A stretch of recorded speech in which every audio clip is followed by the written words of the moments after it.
Hey guys, how's it going? Mr. Huff here. Real quick, I just want to go over the parts of this brain. This is a pretty good brain here, if I say so myself. Now, first we're going to have the spinal cord. The spinal cord runs down the middle of your back, and it's actually going to be an extension right here of the brain stem, and it's going to convey all the impulses to and from the brain. So we have the brain stem right here. We're going to have the medulla oblongata. Now, no, it's not what we saw in the water boy. It's not going to control aggression and all that stuff. What it actually does, it helps regulate the basic functions of our body, like breathing, the blood pressure, heart rate, sneezing, and sleep like that. So the medulla is going to be located right here. The pons is going to connect the three parts of the brain. It's going to link the cortex with the cerebellum, and it's going to also be associated with facial expression. So remember we talked about the fons, hey. Now we're talking about the pons because it's the facial expression. The amygdala, it's activated by emotions and it's going to influence aggression and fear. So that's more so what was in the water boy.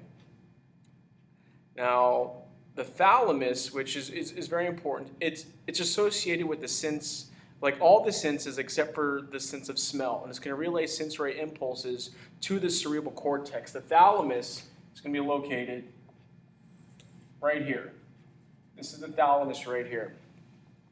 The hypothalamus is that tiny, tiny pea-sized thing that we talked about. It's very small, but it plays a very important part in our brain. It's going to regulate body functions like the heart rate, body temperature, sleep cycles, hormone levels, hunger, and thirst. So the hypothalamus is going to be located right about here. So we have hypothalamus right about here. We're going to have the corpus callosum. We talked about split brain in class a little bit. Now the corpus callosum is going to be the piece in which is in the center of the two brains, and it's going to connect the left brain to the right brain. So the corpus callosum is going to be this right here. So all of this right here is the corpus callosum. In that little clip we saw, they cut the corpus callosum, and then the gentleman, once he was looking at the dot, he couldn't see something from one side, but his hand and his brain was able to work independently of the other. So it's something that we learned about, and it's dealing with learning motor skills. So the corpus callosum, very important. The cerebellum is going to control muscle coordination and your sense of balance. We didn't talk too much about that, but it's also involved in learning of the motor skills. So the cerebellum is all of this right here. The cerebral cortex is going to be all of this right here where we have all the wrinkles. So I'm just going to go right here, cerebral cortex. But the cerebral cortex is going to be all of this right here. That's the cerebral cortex. Now the cerebrum, it serves as the center for speech, reasoning, emotions, personality.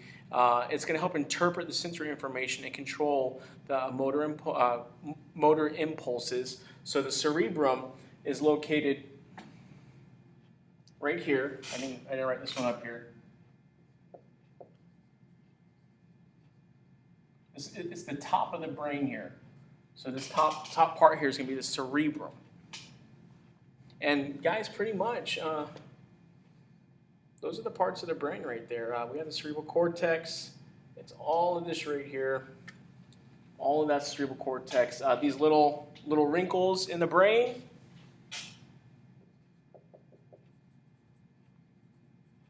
Fissures. Little wrinkles. Fissures. Now, each one of these wrinkles, they have their own job. They're doing different things. So a very important part of the brain. Now, if we were going to split the brain into the three parts that we talked about in class, we're going to have the forebrain, which is all of this right here. We're going to have the midbrain, which is going to be right here in the middle, and it's also going to maintain the limbic system. The limbic system is going to have the thalamus, the hypothalamus, the amygdala, and the hippocampus right here in the limbic system in the middle here. And we're going to have the hindbrain back here on the back side, so it's going to be all of this right here. So, I mean, basically, guys, that's it for the brain there. So make sure you're studying. Make sure you know the parts of the brain, what they do, how they interact with one another, and you guys will do fine on the test. All right, guys, we'll see you.